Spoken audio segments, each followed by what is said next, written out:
తెలుగు ప్రేక్షకులకు ఒక కమల్ హాసన్ దొరికాడు అని సినీ అభిమానులు భావిస్తున్నారు. కమల్ హాసన్ అంటే పాత్రల ప్రయోగశాల. ఆయన అనేక క్యారెక్టర్స్ అంటే డిఫరెంట్ మేలు, ఫిమేలు, వికలాంగుడు, వృద్ధురాలు ఇలా అనేక రకాల క్యారెక్టర్లు చేసి ఒక సినీ రంగంలో ఎవరు స్పృశించని పెర్ఫార్మెన్స్తో ఆయన విశ్వనటుడు అయ్యాడు. మరి ఆయనకు వారసుడు ఎవరు అంటే సహజంగా ఆయనకు ఇద్దరు ఆడపిల్లలే కాబట్టి ఆయన సంతానం వారసత్వం ఏమీ లేదు. కానీ సినీ రంగంలో టాలీవుడ్ నుంచి విశ్వక్సేన్ అనే రూపంలో కమల్ హాసన్కు వారసుడిగా వస్తున్నాడు అని కొందరు భావిస్తున్నారు. మరి కమల్ హాసన్తో పోల్చడం అంటే మామూలు విషయం కాదు. కమల్ హాసన్ ఒక అద్భుతమైన నటుడు. ఆయనతో పోల్చాలంటే కొంత ధైర్యం కూడా ఉండాలి, ఆ ఆర్టిస్టుకు ఆ అర్హత కూడా ఉండాలి. ప్రస్తుతానికైతే అలాంటి ప్రయోగాత్మక చిత్రాలు చేయడానికి టాలీవుడ్లో విశ్వక్సేన్ ఆసక్తి చూపుతున్న నేపథ్యంలో కమల్ హాసన్ స్ఫూర్తిగా తీసుకున్నాడా లేదా కమల్ హాసన్కు వారసుడిగా పేర్కోవచ్చా అనేది మనం ఒకసారి పరిశీలిద్దాం. విశ్వక్సేన్ తన కెరీర్ మొదటి నుంచి కూడా ఒక డిఫరెంట్ క్యారెక్టర్లు చేసేందుకే ఆసక్తి చూపెట్టాడు. రెగ్యులర్ పాత్రలు చేయడానికి ఆడి పాడుతూ యాక్షన్, రివెంజ్ ఫార్ములా ఈ సినిమాల పట్ల ఆయన దూరంగానే ఉన్నాడు. అందుకే యాక్షన్ కింగ్ అర్జున్ డైరెక్షన్లో సినిమా ఓకే అయినప్పటికీ కొన్ని సాంకేతిక కారణాలు నచ్చకపోవడంతో అంత పెద్ద హీరో సినిమాను కూడా ఆయన సులువుగా రిజెక్ట్ చేయగలిగాడు. ఇక గామి అనే సినిమా విషయానికి వస్తే అది సుదీర్ఘ నిర్మాణం జరిగిన ఆ సినిమా కోసం తన అనేక వందలాది రోజులు ఆ సినిమా కోసం వర్క్ చేస్తూ అద్భుతమైన పెర్ఫార్మెన్స్ చూపెట్టారు.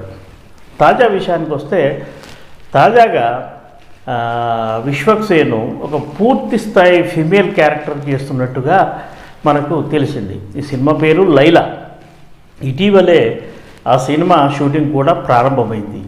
మరి మేల్, ఫిమేల్ ఈ రెండు క్యారెక్టర్లు కమల్ హాసన్ విశ్వక్సేన్ చేస్తున్నాడని బహిరంగంగానే అధికారికంగానే ప్రకటించారు. మరి ఫిమేల్ క్యారెక్టర్లు అంటే అది గెస్ట్ క్యారెక్టరా, పూర్తి స్థాయి క్యారెక్టరా అనేది స్పష్టత లేనప్పటికీ టైటిల్ కూడా ఫిమేల్ క్యారెక్టర్ మీదే ఉంది. అంటే విశ్వక్సేన్ పోషించే ఫిమేల్ క్యారెక్టర్కు అంత ఇంపార్టెన్స్ ఉందని మనం చెప్పుకోవచ్చు. ఇది చాలా ధైర్యంగా చేయాల్సిన విషయం. హీరోగా చేస్తున్న ఆర్టిస్టుకు ఏకదమ్ ఫిమేల్ క్యారెక్టర్లో అభినయం చూపెట్టాలంటే మామూలు విషయం కాదు. పైగా మేల్, ఫిమేల్ చేసినప్పుడు పెర్ఫార్మెన్స్ పరంగా చాలా సున్నితమైన అంశాలు ఉంటాయి. వాటన్నిటినీ కూడా ఆయన కొంత శిక్షణ తీసుకొని ప్రిపేర్ అయి ఉన్నట్టుగా మనకు సమాచారం ఉంది. గతంలో కమల్ హాసన్ భామనే సత్యభామనే సినిమాలో కావచ్చు, రాజేంద్ర ప్రసాద్ మేడం సినిమాలో కావచ్చు, నరేష్ సీనియర్ నరేష్ చిత్రం బలారే విచిత్రంలో ఇలాంటి ఫిమేల్ క్యారెక్టర్ అంటే పూర్తి స్థాయి ఫిమేల్ కాకుండా సినిమాలో మేజర్ పార్ట్ దాదాపుగా ఒక 40 సీన్లు ఉన్న క్యారెక్టర్లు వాళ్ళు